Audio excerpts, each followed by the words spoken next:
Essa é a disciplina História e Teoria da Gravura, do curso de Artes Visuais de Gravura da Universidade Federal do Rio de Janeiro, da Escola de Belas Artes. E hoje é a nossa aula final do período. E a gente vai receber aqui Clarissa Diniz, professora da casa, historiadora, curadora. Eu vou deixar agora o resto com ela. Então, gente, obrigada, Patrícia, aí pelo convite.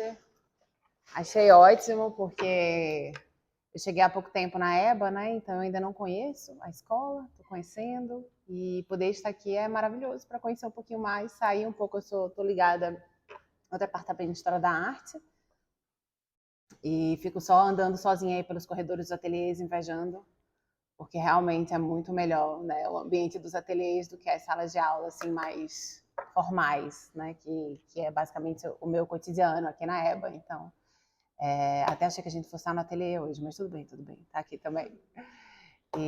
Então, que bom estar aqui. A gente combinou, Patrícia e eu, de apresentar um pouquinho. Ela comentou que vocês têm recebido muitos artistas, né, aqui na disciplina, e eu não sou artista, sou curadora, trabalho com escrita, com pesquisa, com ensino também, né, com educação, mas eu venho de uma formação em licenciatura, né, assim como você, fiz uma licenciatura em educação artística em Pernambuco, na Federal de Pernambuco, de onde eu sou, né, você já deve ter percebido pelo meu sotaque, que eu não sou carioca, e foi uma formação bastante importante para mim, porque na época em Recife não existia um bacharelado, também não existia um curso teórico de História da Arte, curadoria, crítica, nada do tipo. Apesar de eu sempre achar que eu queria trabalhar com crítica de arte, o único curso disponível foi a licenciatura, e que foi um curso muito importante para mim, porque além das bases pedagógicas, que são para a vida, né, para além de trabalhar ou não com educação, tem um pouco dessa oportunidade de passar por todas as linguagens, né, de passar pelos vários ateliês, de fazer um pouco de gravura, um pouco de escultura, um pouco de pintura, um pouco de performance, de vídeo. Então, eu acho que foi uma formação bastante relevante para que depois eu tivesse um mínimo de familiaridade, né, com as técnicas, com as mídias, que faz muita diferença quando você trabalha com curadoria, né, com escrita, com pesquisa, né, você ter ali se sentir um pouco minimamente letrado nos processos e técnicas, né, de um fazer, qualquer que seja a linguagem. Claro que você não precisa fazer um curso de arte para isso, você pode simplesmente aprender, né, pesquisar, se dedicar, mas ter tido essa oportunidade foi bastante relevante. Então, eu não me considero artista, mas eu posso dizer que eu tive uma formação tanto quanto de artista, por conta dessa trajetória na licenciatura, mas também porque, sendo de Recife, Recife é uma cidade, vocês sabem, bastante menor do que o Rio de Janeiro, cujo campo da arte é também muito menos institucionalizado, bem mais rarefeito, né? Não tem tantas instituições, museus, quer dizer, a gente já acha precário aqui no Rio, então imagina lá, né? É realmente menor. E por conta disso, a cena, digamos assim, da arte, ela acontece eminentemente nos ateliês dos artistas, através dos artistas, né? Os artistas, historicamente e mesmo hoje, são em grande parte os responsáveis pela organização de, enfim, exposições, encontros, né, sei lá, festivais, residências, né? Então tem uma cena muito viva em que são os artistas os protagonistas dessa cena em todas as suas etapas, digamos assim, né? Tanto, claro, a produção de arte, mas também a reflexão, o debate, né? Até a comercialização, né? Enfim. E por isso também eu entendo que eu fui muito formada pelos artistas, né? Assim, o meu principal referência no meu processo de formação e no meu processo de trabalho sempre foram realmente os artistas. E é isso. E aí, com o tempo, eu fui conseguindo praticar um pouco esse lugar da crítica de arte. Aí, quando eu era da faculdade, eu fundei uma revista de crítica de arte independente chamada Tatuí, chama Tatuí Crítica de Arte, tem um site, para quem quiser ter interesse. Foi uma revista experimental de arte, foram 14 números, e uma revista bastante de crítica de arte, meio de artista, assim, porque a gente pensava a crítica, a gente, enfim, queria fazer uma crítica, a ideia do distanciamento crítico, né? Essa ficção inventada principalmente entre o século XVIII e o século XIX, de que aquele que reflete, né, o intelectual, e no caso específico o crítico de arte, tem que ter uma distância em relação ao seu objeto, sujeito de análise, né?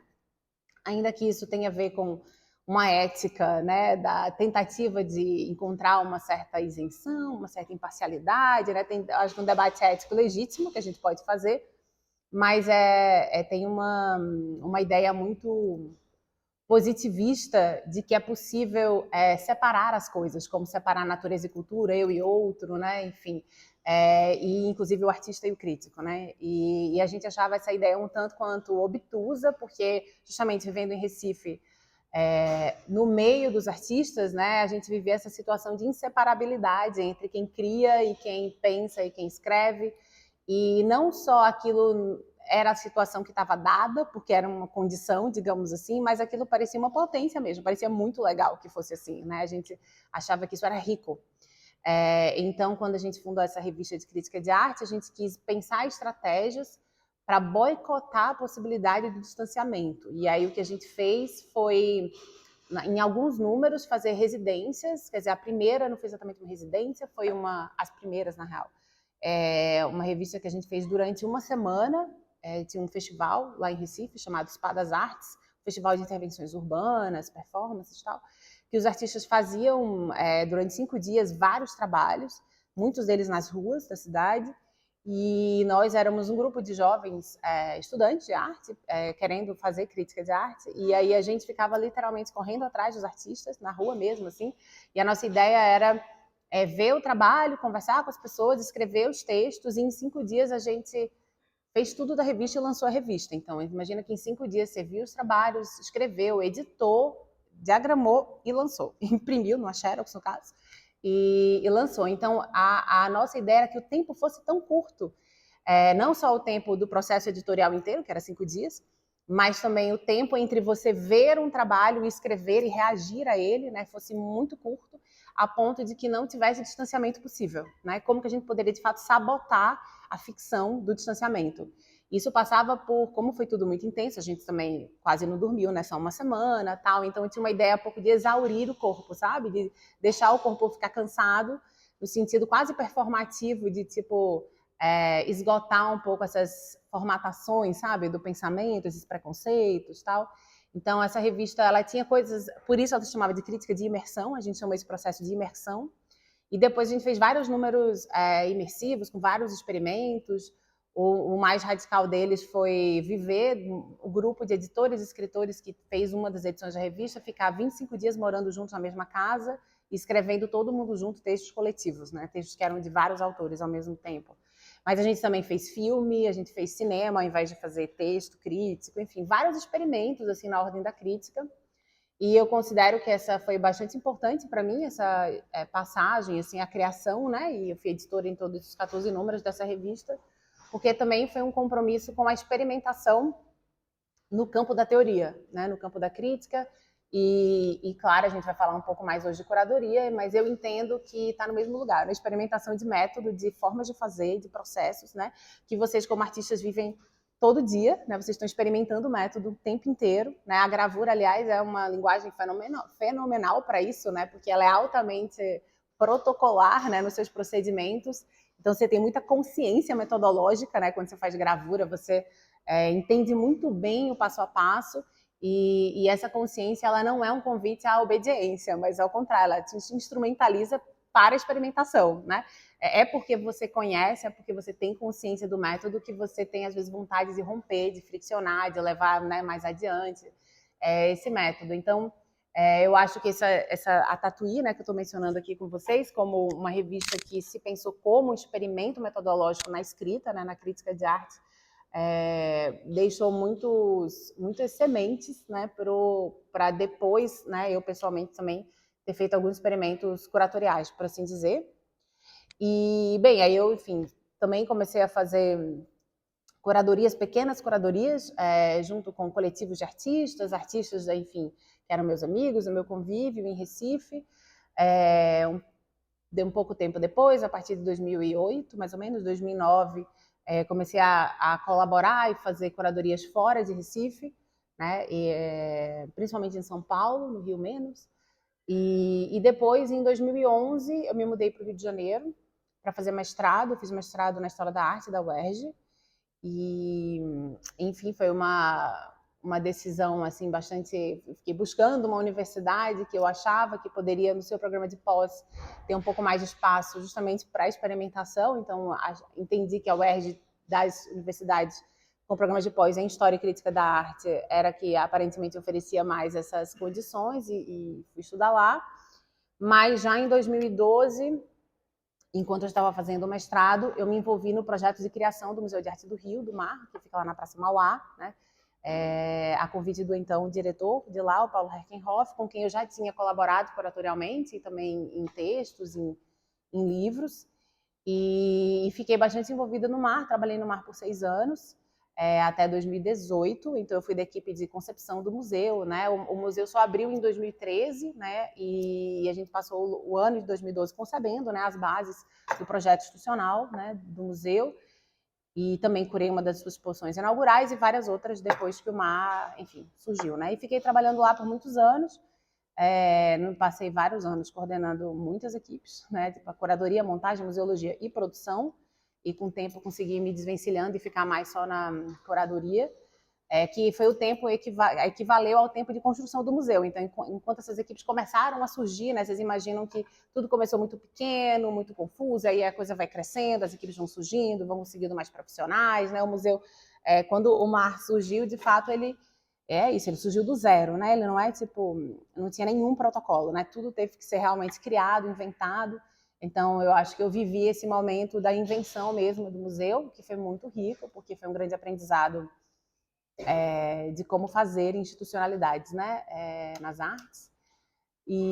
Mas isso aí em 2018, porque quis fazer doutorado e o museu, enfim, não contemplava muito, já estava um pouco também cansada do batidão institucional, e fui fazer um doutorado, em antropologia na UFRJ.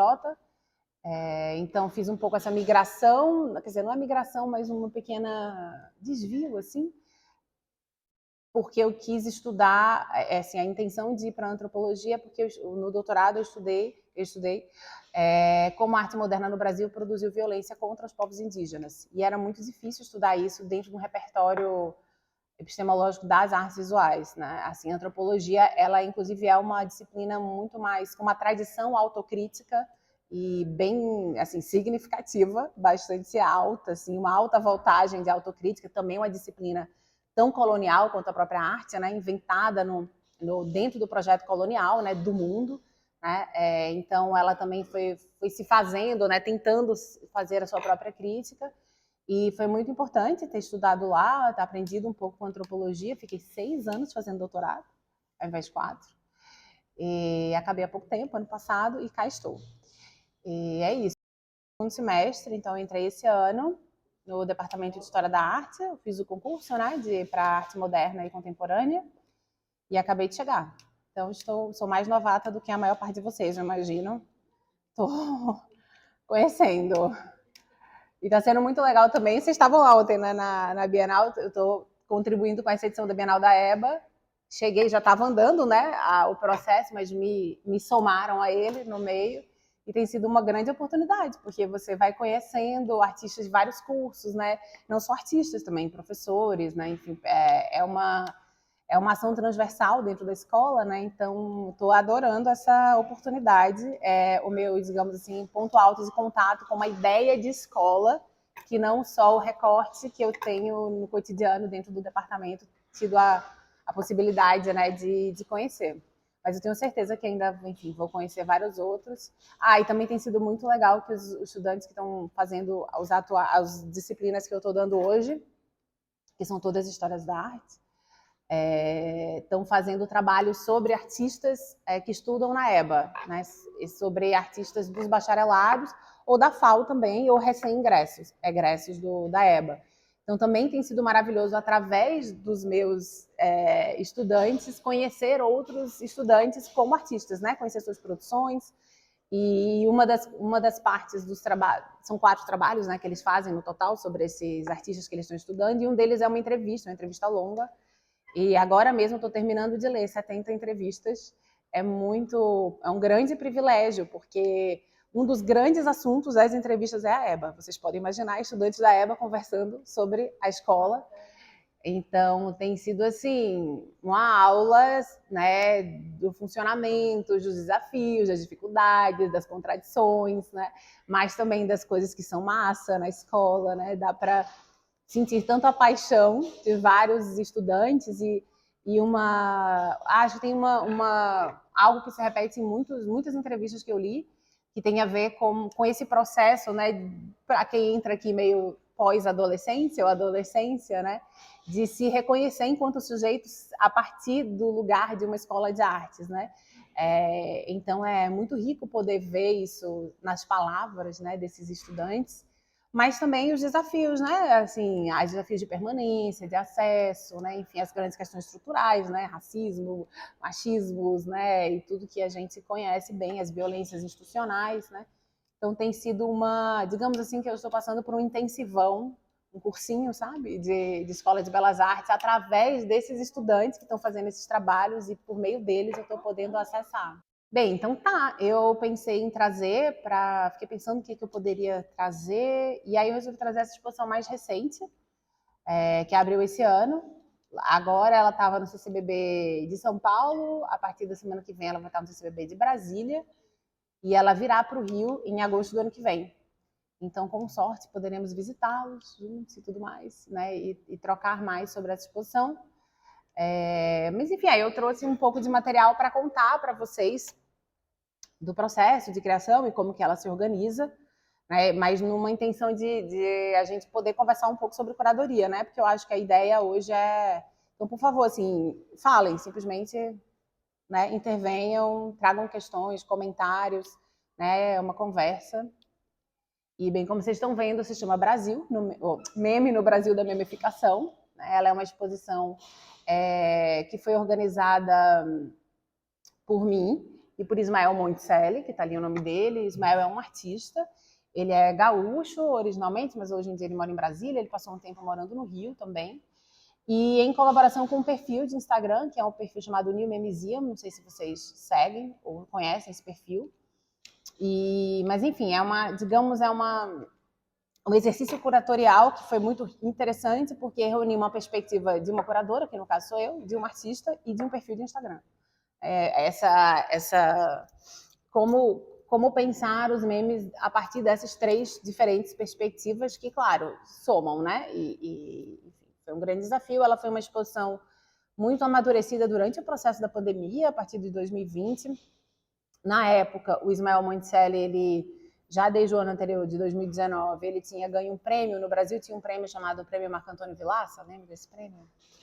Do CNI-SESI, era um prêmio de arte muito legal, que dá um ano de bolsa de pesquisa para os artistas. Reza a lenda que vai voltar o prêmio, estamos torcendo. E o artista, ele recebe uma bolsa, e dentre as coisas que acontecem com ele, ele pode escolher uma pessoa para ser uma espécie de interlocutor durante um período de um ano, e o Ismael tinha me escolhido, então, por conta do prêmio, eu estava acompanhando mais intensamente a criação dele.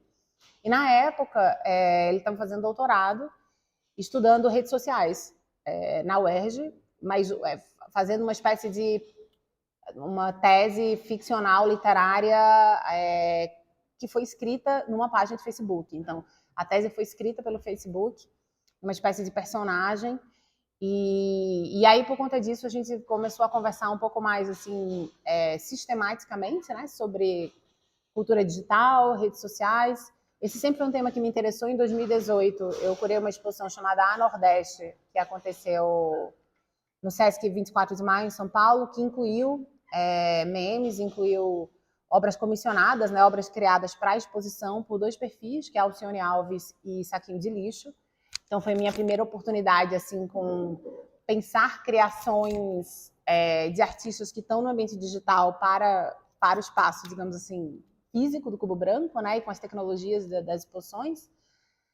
E, enfim, já tinha esse interesse, a gente começou a conversar sobre isso, e a gente foi vendo que... Aí teve a pandemia, a gente ficou lá, né, no lockdown, todo mundo, aquele esquema, e a gente foi percebendo que o diálogo foi avançando de tal modo que a gente, de fato, começou a se comunicar imensamente através de memes, né?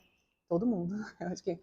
E aí eu acho que ficou um pouco assim, incontornável, era tipo muito óbvio que no nosso processo de interlocução, dentro desse prêmio que eu comentei com vocês, Marco Antônio Vilaça, o diálogo entre, digamos assim, um artista e uma curadora era através de memes, né? Era trocando figurinhas, trocando memes. E a gente falou, nossa, a gente realmente tem que olhar para isso com muita seriedade, né? Porque que fenômeno expressivo, né? É esse, né, sensível do universo da criação, que é capaz de habitar um lugar de tanto protagonismo, né, na comunicação, na linguagem. E aí a gente começou a amadurecer, foram vários anos pensando o projeto, e 2 anos mais focadamente entre 2023 e esse ano, tipo, desenhando a exposição. Aqui tem texto que eu não vou falar. Bem, a exposição, ela... Que foi? Tá aceso.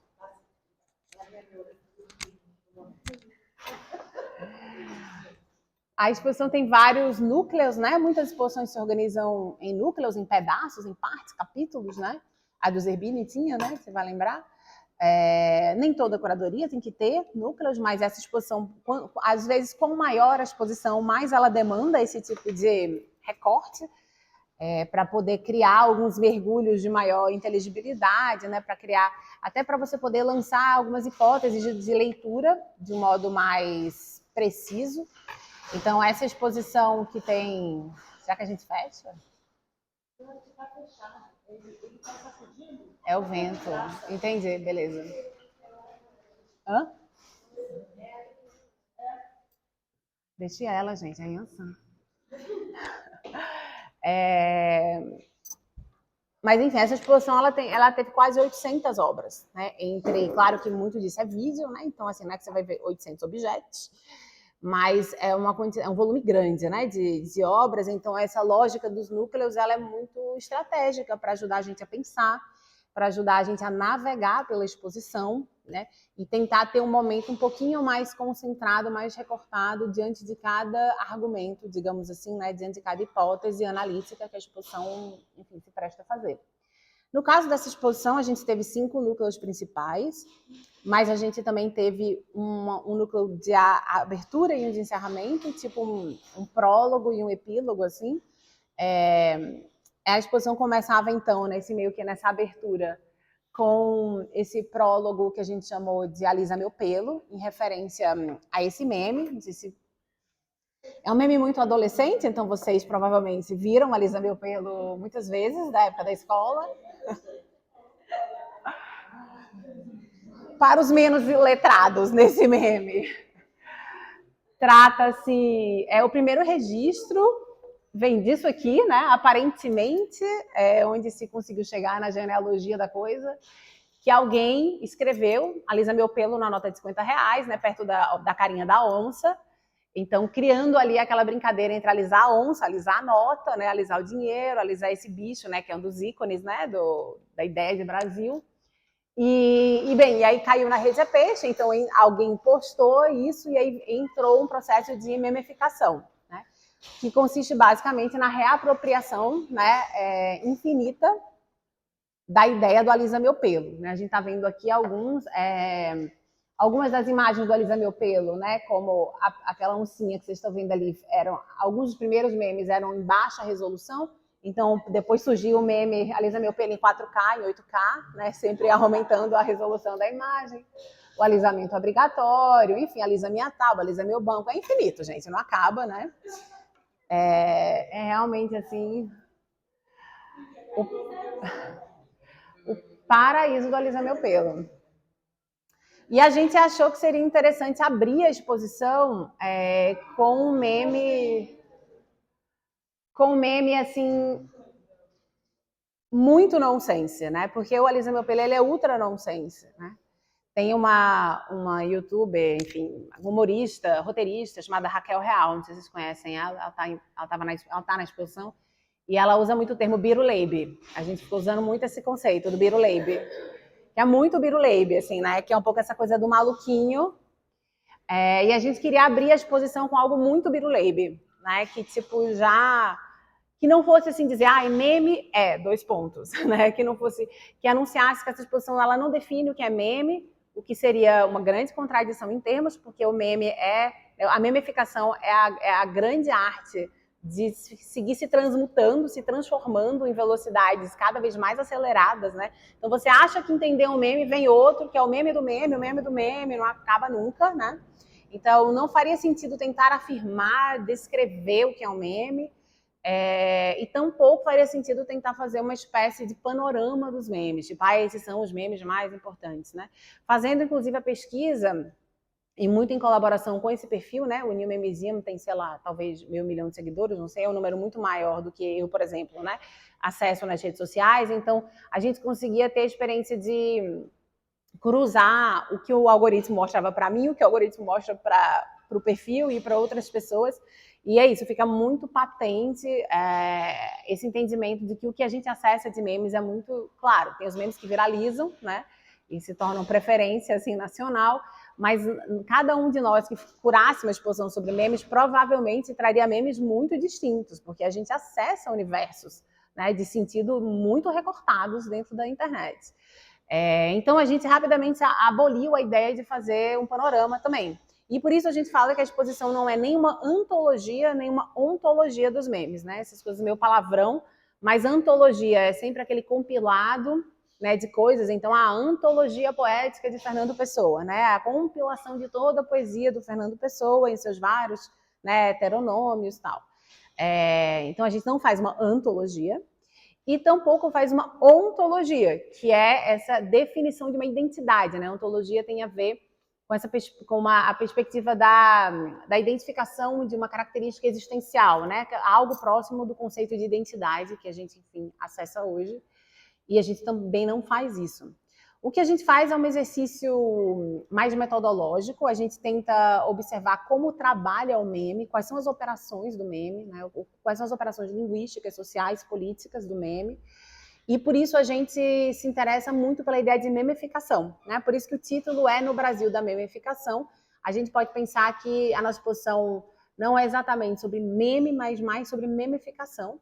E vocês vão ver entendendo também onde que essa memificação opera para além do meme. O meme fora do meme e mesmo o meme antes do meme, né? Como que, por exemplo, no Brasil, a exemplo do carnaval, a gente já memificava antes de existir o meme, né? O meme, o carnaval é uma forma de memificação, se a gente quiser usar o termo atual, né?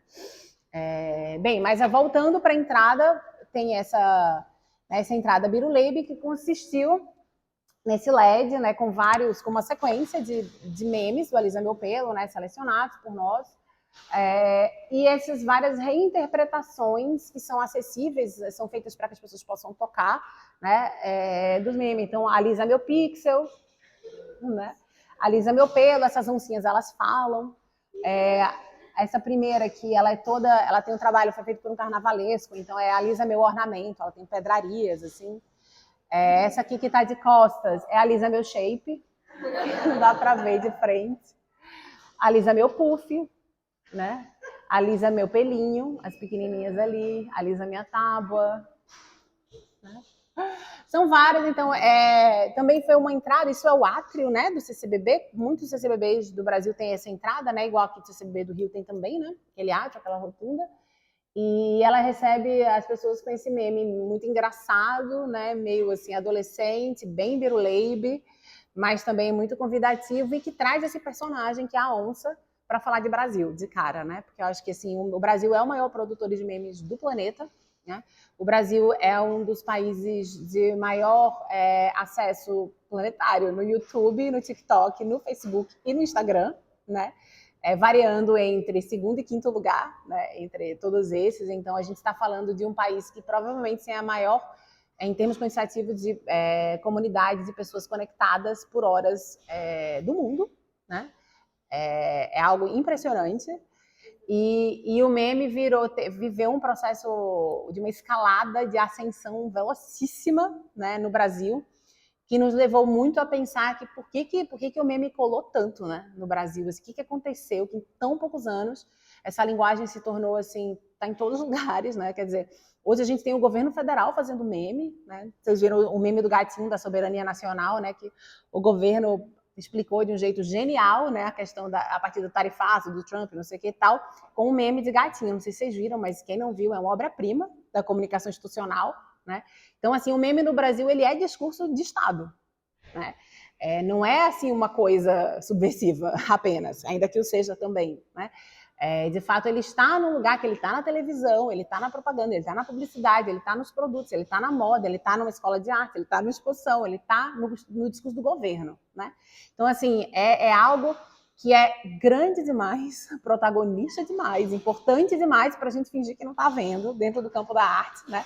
Precisamos encarar o meme, assim como precisamos encarar o Romero Brito também, né? Que as escolas de arte gostam de fingir que não está ninguém vendo, que o artista brasileiro mais famoso da história, que mais licencia obras do mundo, é um artista que o cânone gosta de nem olhar para a cara dele, né?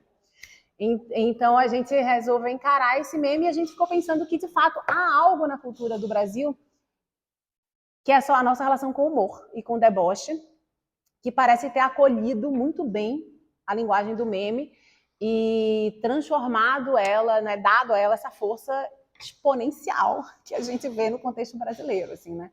Então a exposição, ela vai, vocês verão, ela vai trazer para ela coisas que não são exatamente só meme no sentido clássico, seja lá o que isso for, da ideia de meme, mas traz também acontecimentos sociais, fenômenos, né, manifestações culturais, enfim, coisas que vai, tipo do carreta furacão ao carnaval, ao bode ioiô, né, coisas que estão no universo cultural do Brasil que nos ajudam a pensar a memificação, ainda que não seja o estrito senso o meme, né?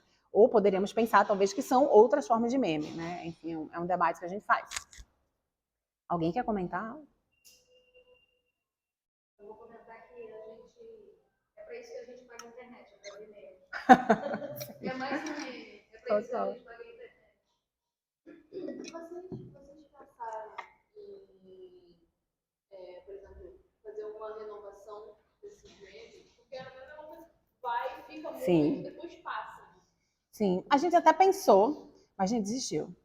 Porque como a gente, que vocês vão ver, a gente cria relações muito específicas de sentido entre memes e outras coisas na exposição.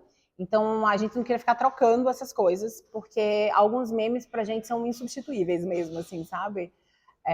Na exposição. Então a gente achou que interessava mais essa teia de sentidos, né, que o meme estabelece, do que exatamente só tipo uma mostragem atualizada, sabe, de memes, assim. Então a gente desistiu dessa ideia.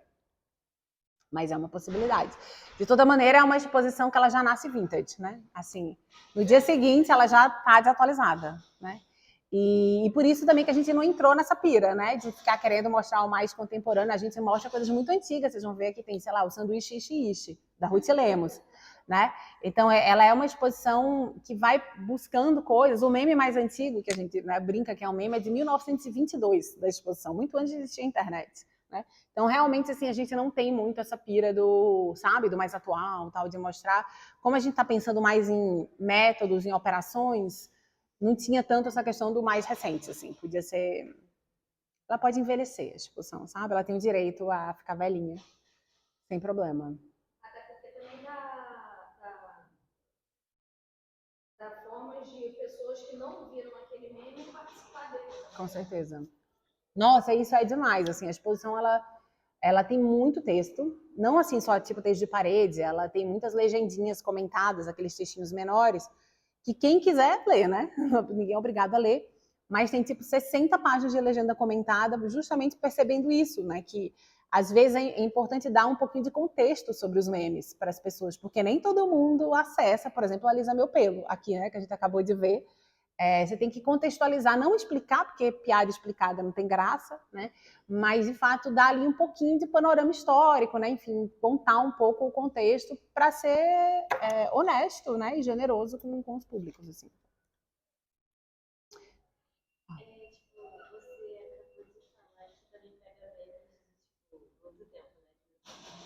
Mas, todos eles são brasileiros, ou vai ser muito antigo, já é estrangeiro, e aí depois a gente começa a protagonizar essa produção em massa de bem. A gente restringiu ao Brasil, né? O nosso contexto na exposição é Brasil, por isso chama No Brasil da Memificação. Então é bem, nacionalista, ufanista. Mentira, não é não. Debocha muito do Brasil. Mas tem esse recorte desse território, com certeza. Seria muito legal fazer depois uma exposição mais transnacional sobre memes, né? Com colaborações de vários países e tal, mas aqui, nesse momento, é o Brasil. Na verdade, a gente é que zoa os outros, né? Se para pensar, é a gente que zoa os outros. Eles zoam a gente também. Mas a graça é essa, né? A zoação recíproca. Alguém quer comentar mais? Então tá, a exposição ela começa, a gente viu aquele abertura, né? Aquele epílogo, aquele prólogo, e o primeiro núcleo da exposição se chama Ao Pé da Letra, como vocês estão vendo. Ele é um núcleo mais voltado para questões de linguagem, né? Pensando as operações de linguagem do meme, a relação entre texto, imagem, sentido, nonsense, literalidade, as várias línguas da internet, né? Tipês, miguxês, lowcat, Cercibon, as tecnologias, né? Tipo arte de teclado, SMS, Snowclone, ImageMacro, enfim, a galera mais nerd do mundo dos memes vai entender um pouco essas tecnologias de linguagem, né? Os arranjos linguísticos dos memes. Então, ele é um núcleo assim, mais em torno disso. Eu vou passar aqui para vocês verem alguns dos aspectos, né? Eu acho que um dos aspectos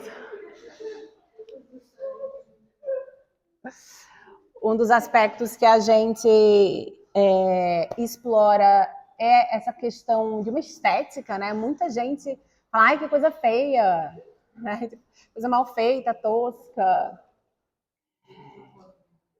Essa questão do kit, né? Do fofo, que é tosco, da colagem mal feita, da imagem pixelada, em baixa resolução, né? Muito no Orkut. É muito interessante que a galera mais jovem que está fazendo meme hoje, né, remonta muito a essa linguagem dos primórdios dos anos 90, 2000, da internet, em que você tinha, de fato, imagens de baixa qualidade, porque era o possível, né?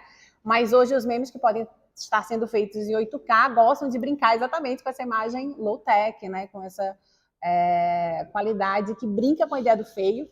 Isso é uma questão... Também. Super. Super, super. A gente usou muito aqui na exposição, IA. Muito, muito mesmo. Esses memes aqui, por exemplo, do Alisa Meu Pelo, que estão nesse LED, todos foram feitos com IA. A gente refez todos os memes famosos, icônicos, todos com IA, para dar a eles uma espécie de homogeneidade e qualidade para todos funcionarem bem no LED. Então, a gente a gente às vezes tinha acesso a umas imagens muito pequenininhas que não iam funcionar no LED e a gente simplesmente refez com inteligência artificial grande em 8K para conseguir funcionar dramaturgicamente na instalação. Então, a IA é super autorizada aqui na exposição. Mas, bem, essa questão do feio, né, é uma questão assim, muito importante, né, no nosso debate, porque, de fato, o mundo dos memes coloca em questão alguns cânones, né? Dentre eles, a ideia de beleza, de linguagem legítima, né? De estética reconhecida. Brincar é pouco, assim, debocha da ideia de alta cultura, né? De uma perspectiva elitista da estética, da arte, né? Enfim, da beleza, da cultura. Então, isso é algo importante, né? E aí, como vocês podem ver, aqui embaixo tinham textos que, enfim, contavam sobre isso. Então, aqui é sobre mistakes, lit speak, arte de teclado, enfim, dava exemplos, né? E na parede, exemplos dessas obras. E a gente faz alguns recursos. Por exemplo, esse aqui, Lixo Luxo, é um trabalho dos anos 60, do Augusto de Campos, né? Um poeta do concretismo brasileiro, que ele escreve a palavra lixo, mas dentro está escrito luxo, né? Então, ela é feito com caracteres, né, do teclado. Então, por isso chama lixo luxo. São esses lixos escritos com luxo, né? E aí a gente aproxima o que ele estava fazendo da arte de teclado, né? Assim, que são essas... Ainda muito antes das redes sociais, ainda na era do Mirk, essas coisas muito antigas, mesmo no SMS, né? Que são tanto plataformas quanto, enfim, programas feitos para o texto, né? O SMS, ele foi desenhado para texto originalmente, assim como o Mirk, né? Que para quem não sabe, era uma sala de bate-papo jurássica, né? Do comecinho dos anos 2000, ou talvez ainda no final dos anos 90, eu acho, na real. todos pensados só para o texto. Mas a nossa vontade de imagem planetária é tão grande que a galera conseguia hackear os caracteres do teclado para fazer imagem, né? Então, essa Mona Lisa ela é feita toda de vírgulas, underlines, né? Letras, né? Então, esse desejo de produzir imagem, mesmo quando você só tem o acesso ao texto. Bem, enfim, essa parte da exposição ela tem muitas reflexões sobre isso, assim. A gente fala do Snow Clone, por exemplo, né, que ficou muito famoso no meme da Bela Gil, né, que é uma mesma estrutura em que você só substitui alguns dos termos da estrutura, né? Então ficou famoso no Bela Gil porque ela tem isso, você pode substituir alguma coisa por outra, né? Ela falou isso no contexto do programa dela de culinária, né? Você pode substituir uma coisa não saudável por outra saudável, mas o mundo dos memes transformou isso em muita coisa, né? Você pode substituir o WhatsApp por pombo correio, por exemplo, né? Você pode substituir, sei lá, tem várias versões políticas. Então a exposição ela vai apresentando alguns desses memes. A gente também faz essa discussão desse ícone da mãozinha. E a gente traz esse caso, né? Esse é um caso que aconteceu no Canadá, né? De que a justiça canadense, de fato, validou o tá ok, né? A mãozinha, como validade jurídica, né? Isso é um paradigma, né, gente? A gente está falando, é uma transformação gigante da comunicação, né? Quer dizer, o meme, a figurinha, né, o ícone do WhatsApp não é mais algo supérfluo, né? A gente está falando, inclusive, de um nível de legalidade, né? E tem que ser mesmo, porque, dentre outras coisas, a gente tem muita violência, né, produzida no universo digital, então essa regulação precisa ser feita, né? Não só também por uma questão de fascismos e racismos e, enfim, pedofilia e tudo mais, né? Então esse é o trabalho que está aqui, da Leandra Espírito Santo, que ela ela funde as mãos dela fazendo os 40, né, ícones das mãozinhas do WhatsApp e está na exposição. Enfim, a gente também faz uma discussão sobre literalidade, né, na exposição. O universo dos memes ele aproxima muito o literal e o nonsense, né? Então, assim, é o cartaz de cabeça para baixo e o cartaz está de cabeça para baixo, né? Ou aqui é o Franco Moro, enfim, um influencer, né? Comecei o ano entrando em forma, mas ele está dentro da forma, né? Então, o meme faz muito essa brincadeira com a ideia de literalidade. E, por outro lado, brinca também com o nonsense, o disparate completo, né? O Biruleibe tem um pouco esses dois polos. E aí, na exposição, a gente reúne, faz conversar, né? Trabalhos de artistas, sei lá, como Roxinha ou Daniel Santiago, artistas que circulam um pouco no mundo, digamos assim, mais canônico das artes. Daniel é um artista dos anos 60, um artista conceitual, já é bastante mais velho. Roxinha é uma artista da Ilha do Ferro, muito considerada dentro das coisas da arte popular, né? Com, enfim, memes e com, sei lá, o pano de prato, né? Então tem um pouco essa mistura não só de materialidade, mas principalmente de territórios sociais, né? De diferentes comunidades de sentido, diferentes formas de lidar com a arte, de onde a arte circula, diferentes públicos, né? E tentando aproximá-las no seu tipo de diálogo de linguagem mesmo, né? Então, eu vou correr um pouco por conta do tempo. Dentro dessa coisa do nonsense, da literalidade, a gente também tem uma parte da exposição que explora a ideia do erro. A Frames é uma personagem que recebe perguntas, né, pela caixa de perguntas. Não sei se vocês já viram ela. E ela faz um pouco essa brincadeira com o perfil da loira burra, né, tira uma onda com isso. E aí as perguntas assim lá... Frames, o que é iluminismo? Ela vai te falar da luz, entendeu? E não do movimento histórico, né, filosófico. Ou sei lá, o que é democracia? Ela vai falar sobre o demo, né, o diabo, enfim. Esse tipo de... Mas é muito engraçado, então... E aí ela vai desdobrando, quer dizer, ela não para de falar. Então, ela vai, de fato, machucando tanto o sentido da palavra que... No final de uma sketch dela, assim, de fato, você se autoriza a se perguntar sobre o sentido das coisas, de fato, assim, de que de fato é democracia. Porque dentro do texto dela, que é aparentemente nonsense, tem muitas nuances de crítica social, de crítica política, né? Então, é usar a ideia do erro, né, daquilo que é mal compreendido, como uma porta de entrada para ver as coisas de outro jeito, por uma outra perspectiva, Enfim, é um pouco isso, vocês que fazem gravura aprendem que o erro faz isso, né? O acidente causa isso, né? É ultra pedagógico, né? A gente erra para, de fato, ver de outro jeito, criar de outra maneira, né? Compor junto com o material, com o processo, com o tempo, com o acaso, enfim. Então, essa parte da exposição olha para esses, enfim, acidentes históricos do universo dos memes ou dos acidentes intencionais, né? Que viram linguagem. Aí tem esse meme quer dizer, não era um meme, virou um meme, né? Da Ruth Lemos, vocês lembram? Sanduíche, ishi, não sei se... Que é uma nutricionista, né? Entrevistada tadinho, lá na minha terra, lá de Pernambuco. Entrevistada em tempo real, ao vivo. E ela tá com um ponto, né? Eletrônico. E ela não sabe, não tá entendendo o retorno da voz dela. Ela tá falando sobre nutrição infantil e a coisa de comer o sanduíche, não comer o sanduíche. E aí ela acho que ela não escuta o fim da palavra dela, ela só escuta sandu e não ishi, então ela repete o ishi. Aí ela está em tempo real, né, sendo entrevistada, ela fala sanduíche, ishi, né? Enfim, isso viralizou loucamente no começo dos anos 2000. Numa época nem tinha rede social, era por e-mail, era corrente de e-mail, as pessoas mandavam, coitada, via YouTube. E é um meme que, enfim, virou meme, né? E volta, assim, passa um tempo que some e volta.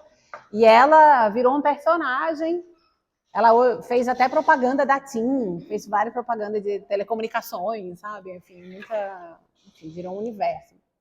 Bem, também nessa parte da exposição apresentamos memes que envolvem música, envolvem teatro, né? Envolvem outras linguagens. A gente também explora a ideia de dublagem, narração, né? A dublagem e a narração são estruturas, né, estratégias de linguagem de grande importância na memificação hoje, né?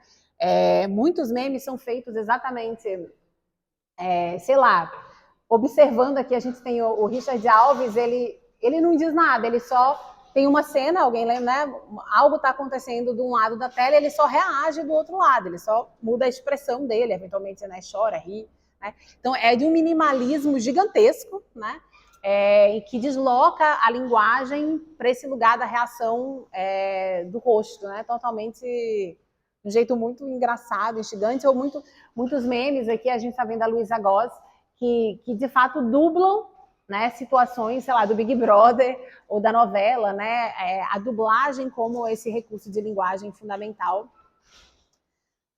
E por aí vai, né? Ou, sei lá, aqui o Guto TV representando um pouco a quantidade absurda de memes de animais, né? Em que humoristas narram as vozes, né? Do que seriam as vozes humanizadas dos animais. Enfim, uma quantidade, música, né? Todo tipo.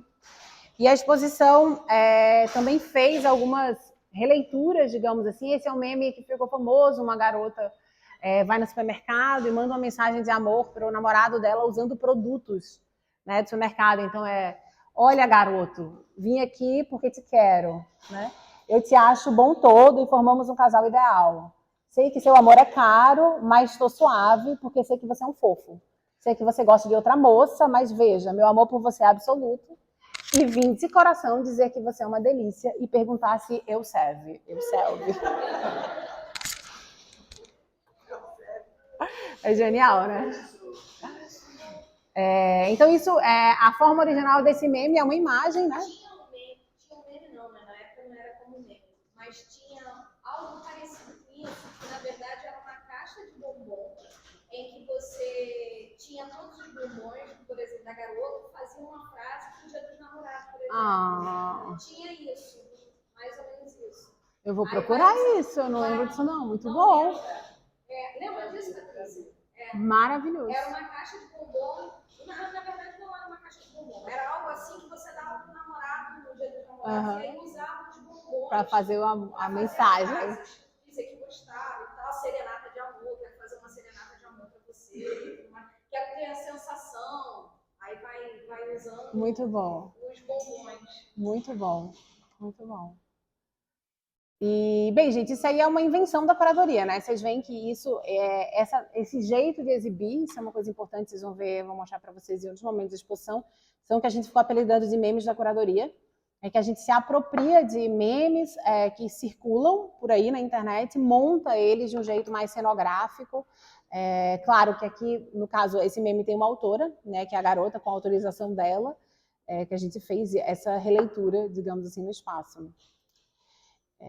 Esse núcleo, ele também explora, né, como vocês estão vendo, a questão dos emojis, que é muito relevante. Em 2015, o dicionário Oxford, que sempre elege uma palavra do ano, elegeu como a palavra do ano esse emoji, o sorrindo, né, o chorando de rir. Esse é certamente um ícone da nossa exposição, ele aparece em vários momentos da mostra, ele é de fato uma espécie, eu acho que é tipo a Mona Lisa do século XXI, porque ele condensa um espírito do tempo poderoso, né, entre o trágico e o cômico, que, enfim, muitos de nós, a gente é isso, chora para não... rir para não chorar. As pessoas botaram bola de bexiga, né? Com água. Aí colava aqui. Para fazer o emoji, né? Tem várias versões. Bem, a exposição ela também reúne artistas, tipo a Pamela Anderson, o Nelson Lerner, né, que estão pensando emojis, ou enfim, no caso do Nelson Lerner, esse grande trabalho que está aqui, como adesivos, né, que é o trabalho Figurativismo Abstrato, da série Figurativismo Abstrato. Estava junto com a Batalha de Emojis, feita aqui, o Emoji Challenge do Jefferson Ariete, que é genial, né? Que ele fica, enfim, performando, encenando os emojis, né?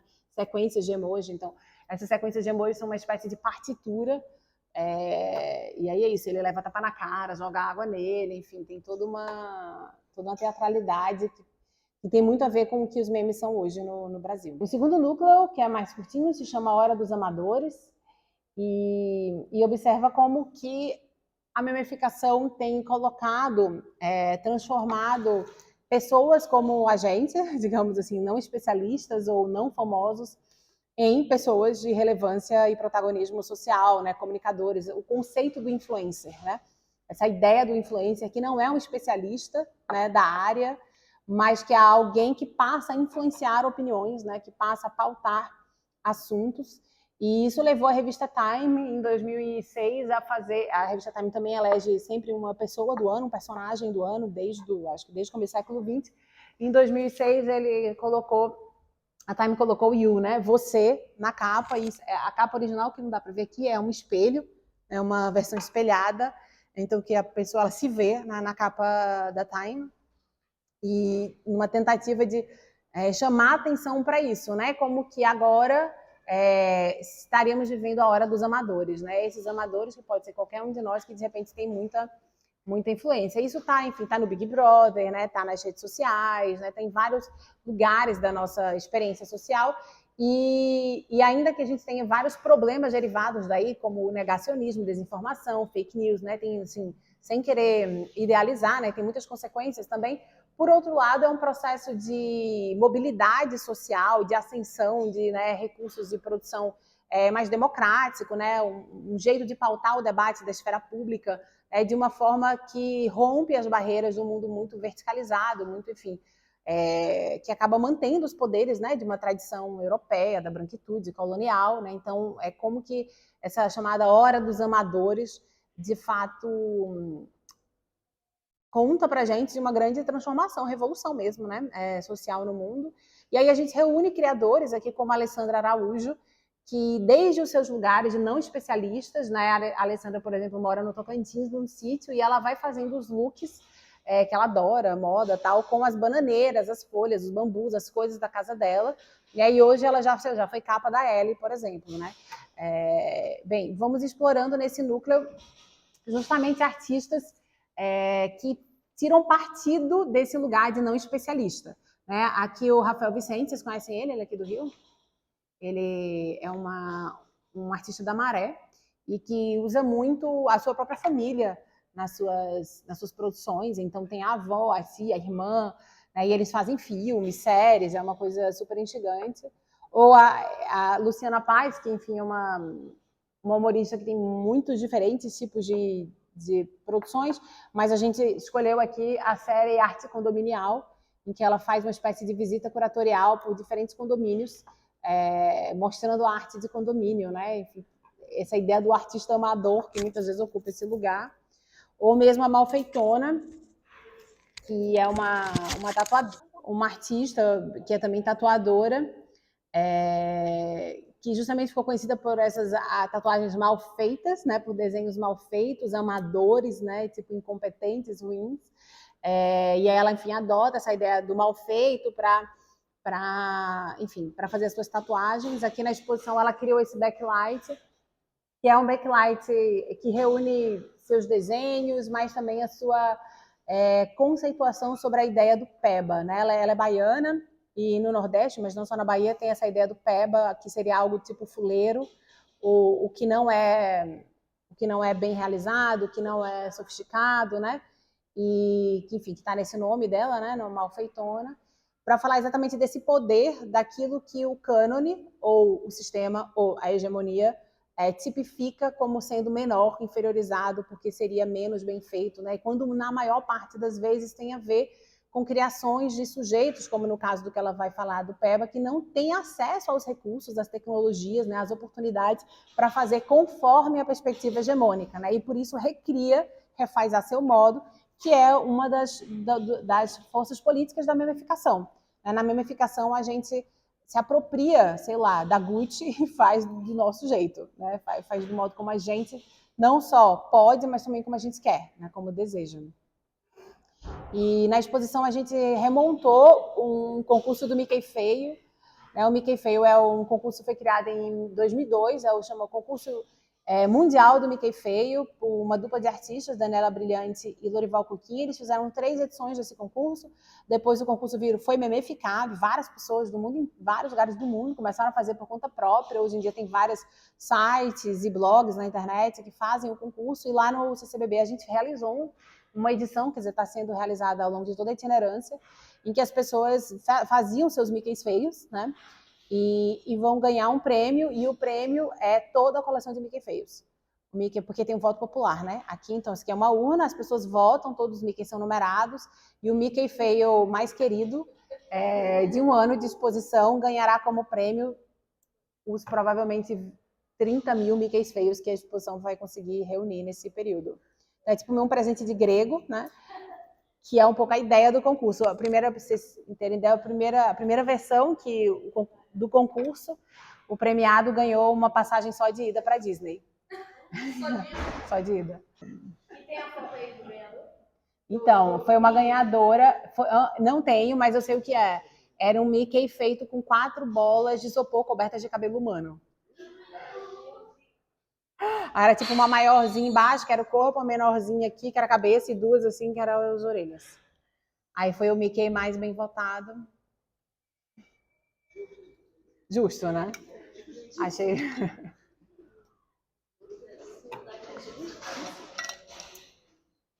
O terceiro núcleo da exposição se chama Da Versão à Inversão, e explora uma talvez, das principais operações do meme, que é essa ideia de fazer uma versão, uma cópia, um dublar, um duplo, né, se reapropriar, fazer de fato uma versão de algo, uma releitura, exato.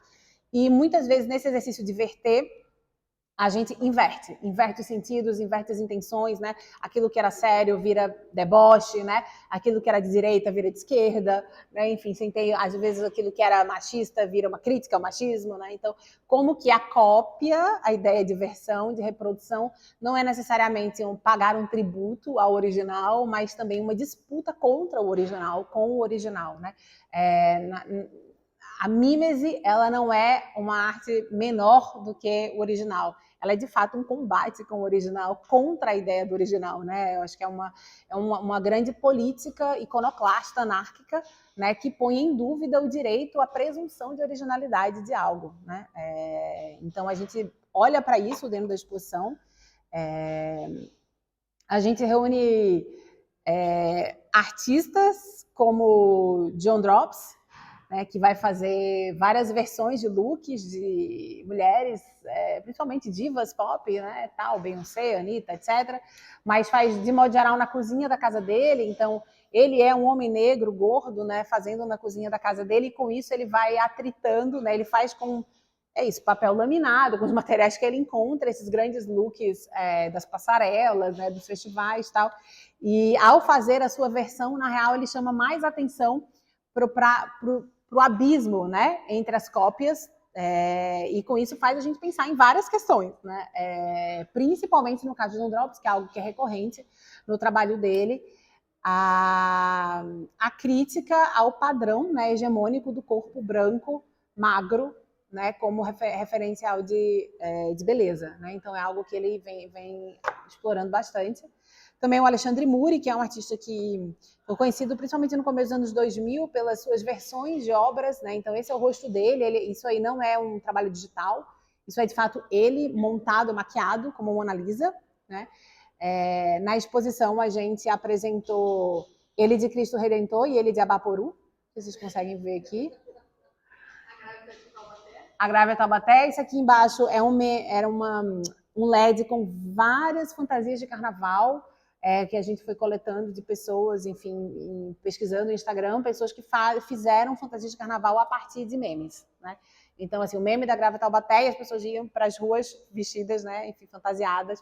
Então, é uma ideia como que, né, carnaval e meme, né, fazem um pouco o mesmo tipo de movimento, né, de imitar para debochar, né? E ao fazer isso, destitui a seriedade, a oficialidade, né, põe em dúvida a legitimidade dos discursos oficiais, do poder, né, do discurso do establishment, né, enfim, do poder, de modo geral. Também o Hand Painted Brazil, que é não sei se vocês conhecem esse Instagram, é uma espécie de pesquisa, é um arquivo público que várias pessoas colaboram com esse arquivo, enviando para esse perfil fotografias de pinturas de parede de vários lugares do Brasil. Assim, é um arquivo maravilhoso dessa pintura popular, né? Que, enfim, dialoga um pouco com a malfeitona, né? Que a gente viu. Mas esse núcleo, ele está muito focado no modo como a gente usa a mímese para, de fato, criticar as perspectivas do poder. Então, a gente tem, por exemplo, um trabalho do Denilson Bonil, e a gente também tem outros artistas indígenas nesse núcleo, principalmente youtubers indígenas, que vão inverter, vão, digamos assim, performar os estigmas do racismo. Né? Então, indígena não pode ter iPhone, né? Ou não pode usar, sei lá, Nike. Né? Então, são vários humoristas que vão fazer um papel de... Eles são indígenas, né? Então, eles fazem essa autorrepresentação de eu tenho o iPhone, eu ganhei a Bolsa FUNAI, né? Ou eu vou no baile funk, né? Enfim, ficam fazendo esses pequenos esquetes de humor, vestindo, performando os estigmas, né? Que, de modo geral, a branquitude lança, né? Projeta contra os indígenas, e ao fazer isso, mostram o ridículo do próprio racismo, né? Assim, debocham da perspectiva racista. Um ponto alto desse núcleo são os trenzinhos da alegria, né? A mais conhecida é a Carreta Furacão, né? Do interior de São Paulo, mas tem no Brasil inteiro, né? O fenômeno dos trenzinhos da alegria, em que esses, de modo geral, jovens, né? Meninos, de modo geral, meninos negros jovens de periferia, vestem, né? essas fantasias que também são feitas, né? Por eles, de, enfim, personagens muitas vezes da Disney, Marvel, né? A gente também tem Capitão América, claro, e o nosso ícone brasileiro, o Fofão e a Fofona, né?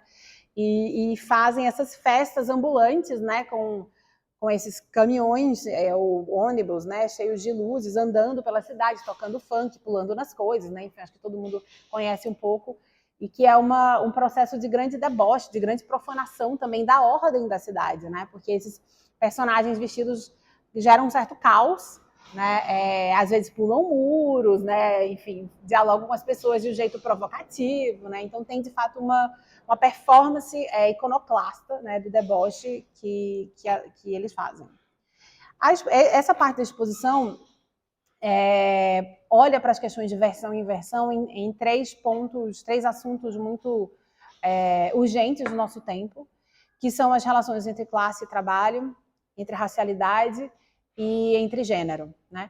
Então, do ponto de vista da classe, a exposição reúne memes e trabalhos de artistas que vão olhar para o abismo social, da desigualdade social no Brasil, principalmente as relações de trabalho, brincando com isso, assim. Então, esse aqui, por exemplo, é um meme, um tweet do Gilberto Porcidônio, que é "trabalhe enquanto eles herdam", né?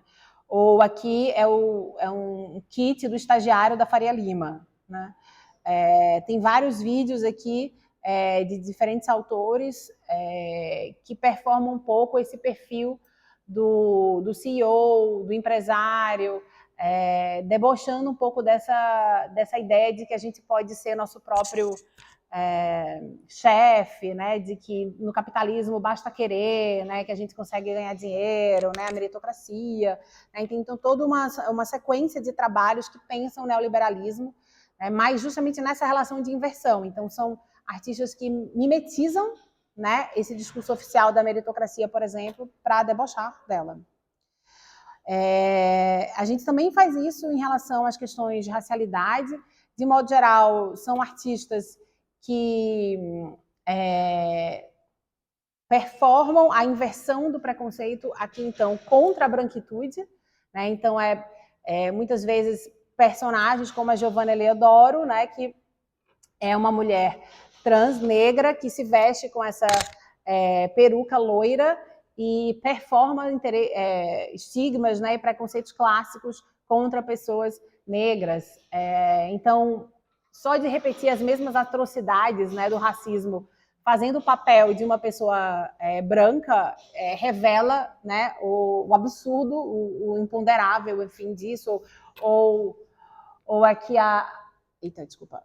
A Érica Afonso aqui, que é uma artista negra que fica com seus amigos brancos falando: ai, que cabelo lindo, posso tocar? Né, esse tipo de coisa. Ai, você nem parece que é branca, né?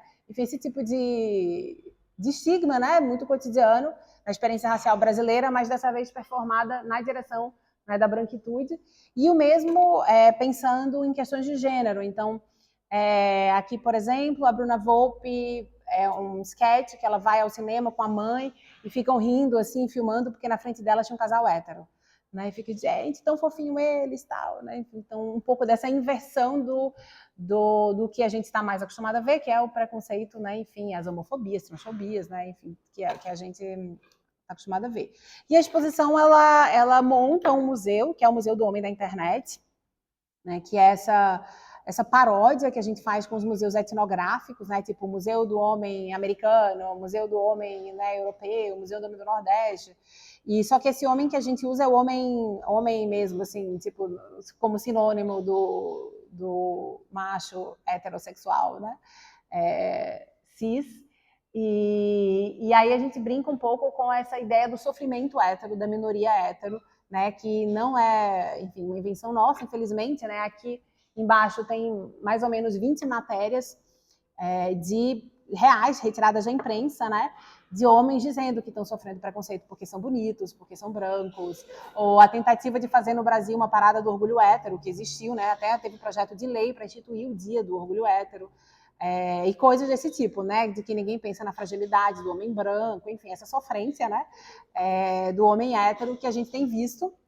E compõe, então, o Museu do Homem da Internet, a nossa versão curatorial dos homens, né, dos tipos de masculinidade que a internet ajudou a popularizar, principalmente através dos memes, né? O esquerdomacho, o red pill, o heterotop, o Faria Limer e o... faltou algum? Acho que não faltou algum, são esses 4. Então, o que a gente faz é um pouco essas vitrines, como de museu etnográfico, né? A gente se inspira, né, nessas vitrines de museus etnográficos para colocar, baseado numa vasta pesquisa que a gente fez do que seriam esse starter pack dos caras. Então, aqui é o heterotop, ali é o esquerdomacho, mais típico aqui na EBA, né? Com o bonezinho do MST, né? A ecobag leia mais mulheres, a blusa do Torres Garcia, anda de bicicleta, né? Esse tipo de coisa, usa chinelinho e tal. Lê Bukowski, essas coisas. Mas também, né, o Faria Limer e o Red Pill, que é, enfim, um dos mais perigosos, né, do nosso tempo. E nessa vitrine, aqui na tela, tem vários memes, né? Então são humoristas que fazem sketches, né, gravam memes, enfim, falando desses tipos. Em sua esmagadora maioria são mulheres, né? Então invertendo esse papel, mulheres que performam um red pill, performam um esquerdomacho, né? Às vezes são homens também, não são mulheres. E aqui embaixo, não dá para ver muito, mas é tipo uma legenda que a gente criou com a ajuda da inteligência artificial, que são aquelas meio legendas de museu etnográfico, mas principalmente museu científico, tipo assim, habitat, né?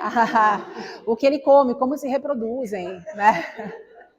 Então você vai ver, tipo assim, Faria Lima, você vai encontrar eles nos rooftops, entendeu? De São Paulo, esse tipo de coisa, o que eles gostam de fazer, questões de linguagem, né? E curiosidades também, né?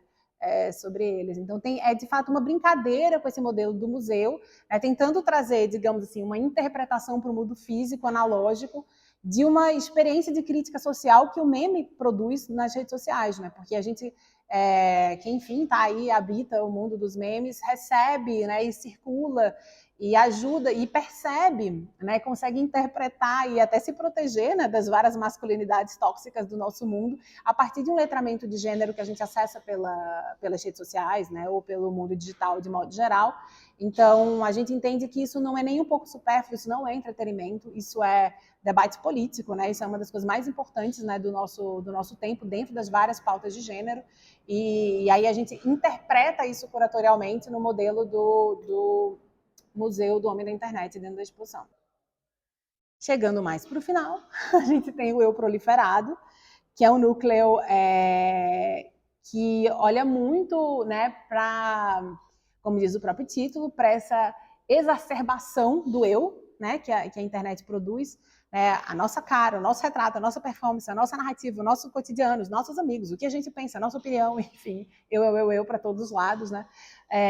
Mas olha isso, investigando o que isso tem de ficção, né? O exercício da autoficção, né? Que está muito elaborado, seja pelo tipo de normalização dos filtros, né? De imagem que, enfim, a gente cotidianamente acessa, basta ligar agora a câmera até do WhatsApp, né? Já nos oferecem, né, filtros, mas principalmente pelo tipo de edição que a gente faz das nossas vidas, né, para contar o que a gente quer contar, né, para o outro e para o mundo nas redes sociais. Então, esse é um núcleo que olha muito para esse fenômeno, pensando essa autoficção, mas também os limites e as questões de saúde mental, né, vinculadas a esse processo, que não são pequenas, né?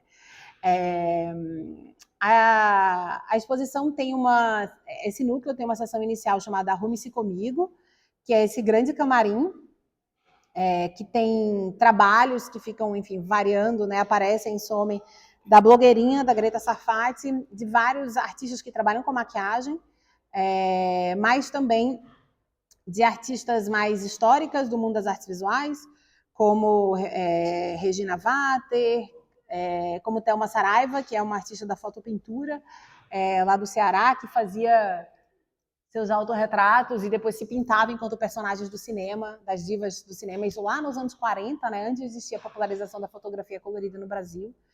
Ana Mary B, enfim, Wilson, Anderson, vários artistas que trabalham com maquiagem, e a gente compôs uma espécie de peça em que esses vídeos vão aparecendo salteados, e a gente vê esses artistas brincarem com esse eu, né, com essa sua criação de eus, entre os anos 70 e a atualidade, né, como no caso da blogueirinha, né, que tem vídeos maravilhosos aí, tirando onda, inclusive, com essa ficção da blogueirinha.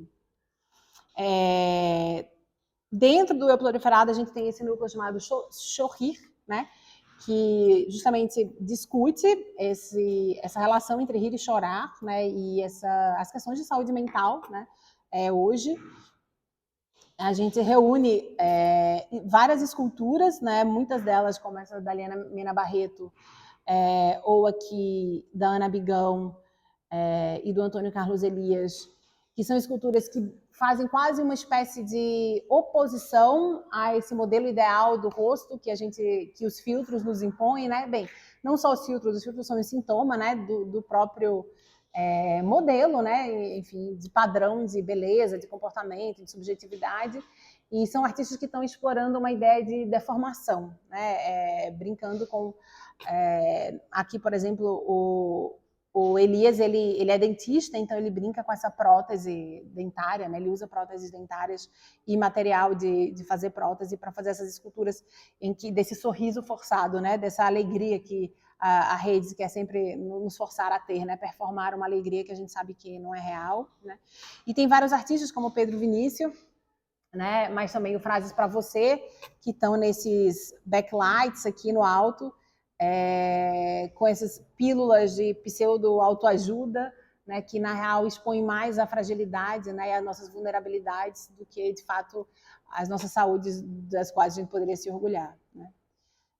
Esse portal aqui atrás chama Portal Bipolar, é um trabalho do Wagner Olino, que, enfim, faz confundir a tristeza e o riso, né? E ele vibra, tal, é um trabalho super lindo. E, atravessando o portal, a gente tem o podcast. O podcast também é um desses memes da curadoria, em que a gente monta um estúdio de podcast dentro da exposição, em que na mesa estão 4 personagens, né, 4 humoristas, 4 mulheres, que de fato fazem paródias um pouco da ideia do coach e do terapeuta, né, expondo bem o absurdo das ideias de meritocracia, de uma abordagem terapeuta que ignore, por exemplo, as questões raciais, né? Então, tem uma espécie de orquestração dramatúrgica entre as falas delas, que a gente foi recortando, e tem 20 minutos de peça, e você assiste, enfim, uma espécie de sátira, um raio-x das condições de saúde da nossa vida hoje. O último núcleo da exposição se chama Combater Ficção com Ficção. Ele é um núcleo mais político, no sentido, não que os outros não sejam políticos, são totalmente políticos, mas ele enfrenta mais de cara o assunto da política partidária, da política de Estado, né, as questões da democracia, e principalmente a experiência recente do que uma jornalista, que é a Adélia Rodrigues, chamou de memecracia, né? A partir de 2018, no caso brasileiro, a gente viu como os memes foram decisivos para o processo democrático, né? E aí não é esse meme que a gente produz, né? Assim, são essas máquinas mesmo, né? De produção de memes, né? Como aparatos de disputa e controle de poder, né? A gente viu, né?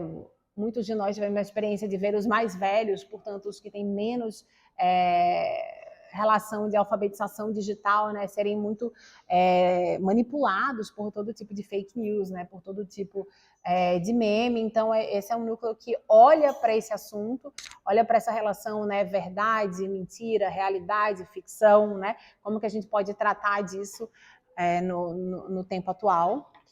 E também olha para como o humor teve e tem um papel preponderante na crítica política e no debate político, né? Seja os memes ou, por exemplo, a ideia do circo. O circo sempre foi, né, historicamente, há séculos, né, um lugar em que muito da paródia, muito da sátira, muito do deboche das sociedades sempre aconteceu, né? E o carnaval, no caso brasileiro, talvez esse lugar mais ostensivo do que o circo, mas a gente também traz o circo para a exposição e não só o carnaval, porque inclusive o circo é uma das grandes metáforas para falar da política brasileira, né? Assim, é muito comum falar, isso é uma palhaçada, a política brasileira é um circo, é uma palhaçada. Então a gente traz muito dessa relação entre circo e política, e, claro, os próprios palhaços reclamando, né, dessa comparação. E além de vários trabalhos que pensam essa questão do palhaço, trazemos na íntegra o discurso de Tiririca, né? Que Tiririca é, né, um dos maiores palhaços da história do Brasil, cearense, ficou muito conhecido como humorista também, né? Para além da circunscrição do circo. E ele foi um dos deputados federais eleitos com maior votação da história do Brasil, né? E no seu primeiro mandato, hoje em dia ele está como deputado de novo, mas ele renunciou ao seu primeiro mandato. E a única vez que ele subiu na plenária no Congresso Nacional para falar algo foi justamente o seu discurso de renúncia, e é um discurso que vale escutar, porque em que tire ali todo o populismo e eventuais manipulações, é um depoimento bastante inusitado de um palhaço pobre, negro, cearense, que se torna político, né, com lá suas ambições, enfim, e se defronta com a frustração diante do que é, de fato, a verdadeira palhaçada da política de Estado brasileira. Então, é um discurso interessante, bastante que contradiz muito dos nossos estereótipos do que é palhaço e do que é político no Brasil. Bem, a exposição também faz um diálogo entre as charges políticas da ditadura em especial as charges do Pasquim, né, que foi um jornal de esquerda muito importante, existiu durante todos os 20 anos da ditadura militar, e um produtor de charges, né, de memes e charges hoje no Brasil, que é a História no Pente, é um canal, né, enfim, é uma página no Instagram muito interessante, que produz memes em torno da história política do Brasil. Então a gente junta o História no Pente e o Pasquim, né, então junta Renfio, junta Caruso, junta, enfim, vários humoristas importantes, com o Leandro, né, que é o autor do História no Pente.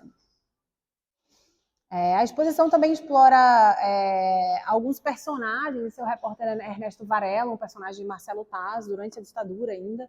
E ele era um repórter, bem, o Marcelo Taz, humorista. O repórter, ele mimetiza a ideia do repórter oficial, tipo do Fantástico, mas ele é um repórter que faz as perguntas que todo mundo quer fazer e ninguém tem coragem de fazer. Ele é um meme, né? E aí a gente traz, enfim, alguns episódios que estão aqui do repórter Ernesto Varela, nos anos 80. Enfim, tem vários trabalhos, eu não vou falar de todos, mas também trazemos memes que, assim como o Sensacionalista ou do Lang News, não sei se vocês conhecem o Sensacionalista, e são páginas grandes, assim, da internet, que brincam com a ideia da notícia falsa. O Sensacionalista é das páginas mais longevas da história da internet no Brasil e tem várias colaborações com vários jornais. Hoje em dia está colaborando com a Piauí, mas também já colaborou, enfim, com o Globo, Folha de São Paulo, etc., produzindo essa notícia que testa os limites da ideia de veracidade e verossimilhança do Brasil. Aí tem, né, o É Verdade Esse Bilhete, o meme bastante conhecido, feito a partir desse bilhete do Gabriel, que está lá na exposição.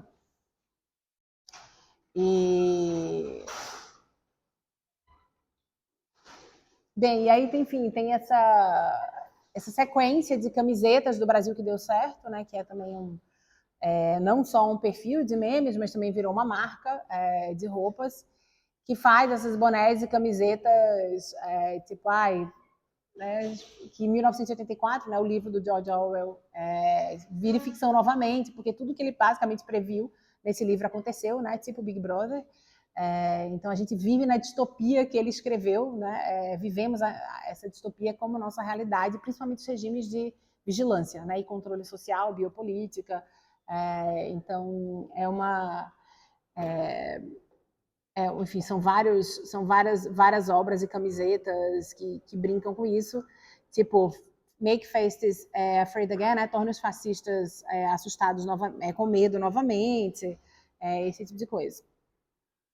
Bem, tem vários sketches, né, que brincam com a ideia do político, propaganda política, e esse é o meme mais antigo da exposição, que é o de 1922, que eu comentei com vocês, que é o bode ioiô. O Bode, ele foi eleito vereador na cidade de Fortaleza em 1922.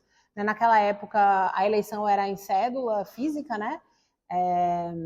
E aí as pessoas estão revoltadas com os candidatos disponíveis, as pessoas em revolta, como voto de protesto, começaram a escrever o nome do bode ioiô, que era um bode muito conhecido, popular, na Praia de Iracema, lá em Fortaleza, que era um bode de uma pessoa que deixava ele meio correr solto, vivia solto nas ruas, então ele era um bode que todo mundo conhecia, que era uma espécie de lenda urbana, e as pessoas, de tanto escrever bode ioiô na cédula, ele foi de fato eleito, foi simbolicamente eleito, o bode, e depois ele foi tema do desfile da Tuiuti, né, da Escola de Samba, em 2018, por isso essa alegoria aqui nessa fantasia do bode presidente vem da Tuiuti. Mas a gente gosta de pensar como que a eleição do bode ioiô é uma espécie de meme, né? Uma insurgência popular, né? Que com humor revela o quanto é teatral a política no Brasil, né? Assim, se já era uma ficção o voto, né, o voto de Cabresto, o coronelismo, né, enfim, toda a questão da República Velha, né, já fazia a população desacreditar de um processo democrático que pelo menos tivesse humor nessa teatralidade, né? Então preferem eleger o bode. E aí a gente traz essa discussão do bode e a gente gosta de pensar também que o ano em que o bode foi eleito, 1922, foi o ano da Semana de Arte Moderna de São Paulo, né? 1922. e como que esses 2 episódios contam para a gente de diferentes perspectivas de Brasil, né? E o que poderia ser um exercício de pensar arte brasileira se a gente toma como marco não a semana, mas a eleição do bode ioiô, né? Será que hoje a memificação como um fenômeno, né, cultural, artístico, estético, tão generalizado, não remonta a uma linhagem histórica que, por exemplo, passa, né, pela eleição lá do bode em 22, né? Enfim, conjecturas, né, especulações históricas, mas que a gente acha que é o nosso papel também, né, de, enfim, curadores de trazer para a exposição. E, por fim, esse núcleo investiga a questão da militância digital, né? Uma realidade, né? De fato, a militância digital, ela não é só uma militância confortável de sofá, ainda que seja isso também, né? Uma militância talvez de uma parcela da sociedade muito privilegiada, né? Que não precisa sair de casa para se expressar. E que apresenta alguns problemas, né? As ruas cada vez menos ocupadas, né? Enfim, formas de luta política históricas como as ocupações estão cada vez mais esvaziadas, mas ela é também bastante efetiva, né? A militância digital cumpriu importantes papéis, né, no Brasil recente. Então a gente traz alguns memes, alguns momentos dessa militância digital, como, né, o Ninguém Solta a Mão de Ninguém, que foi uma criação da Teresa Nardelli, uma designer, que virou, segundo ela já conseguiu colecionar mais de 300 memes feitos a partir do Ninguém Solta a Mão de Ninguém, tantos memes à direita e à esquerda, né, usados de todas as maneiras. Ou o caso clássico do Vomitaço, né, que é uma ação orquestrada por grupos de militância digital que colocam esse rostinho, né, do vômito, do emoji vomitando, né, em postagens que anseiam derrubar, né? Então, o Vomitaço, por exemplo, foi responsável por travar por mais de 10 dias o perfil de Michel Temer, na época que ele era presidente do Brasil, né, e gerando, inclusive, um pedido de reunião de Michel Temer com o Zuckerberg do Facebook para tentar, enfim, impedir que coisas como essas, né, manifestações orquestradas de militância digital acontecessem. E aí na exposição a gente explora um pouco a ideia, enfim, tem vários vídeos e tal em torno de militância digital, e a gente tem também esses emojis vomitando no alto da exposição em 3D, né? E a exposição, o núcleo encerra com esse neon, o meme, o Brasil é um meme que nunca dorme, é baseado nesse picho de um artista chamado Pornografite, ele é de Londrina, no Paraná, e ele fez esse picho, que na exposição acontece como esse LED, esse neon LED, e que a gente entende que essa frase é realmente uma espécie de síntese, né, da capacidade dos memes de fato expressarem e ajudarem o Brasil a se pensar hoje, né? Na exposição a gente usa uma frase que o Brasil faz memes e os memes refazem o Brasil, né? Porque tem um pouco essa sensação de que quanto mais memes a gente faz, mais os memes nos refazem, né? Nos ajudam a nos entender, a nos desconstruir, a nos criticar, né? E é isso, aí o final da exposição, como eu comentei com vocês, que a gente abre com a Lisa Meu Pelo e finaliza numa parceria com o Museu de Memes, que é uma parceria, que é um projeto que tem mais de 10 anos, da Universidade Federal Fluminense, é um projeto de pesquisa, de extensão da UF, que cataloga memes, é um projeto incrível, tem na internet, é um museu virtual, quem quiser, né, um grande fonte de pesquisa sobre meme. Eles, enfim, historicizam cada meme que eles colocam na coleção, enfim, quem fez, quando dá para descobrir, né? As origens, como circulou, por que circulou, em que contexto, né, histórico aquele meme se tornou viral e por aí vai. E a exposição, então, junto com o Museu de Memes, entrevistou 10 criadores de conteúdo, 10, enfim, humoristas da exposição, e aí você, no final, tem um pouco essa possibilidade também de escutar, né, esses depoimentos desses artistas que estão nesse desafio de fazer humor, né, digital hoje no Brasil. Pronto, gente, não aguento mais falar.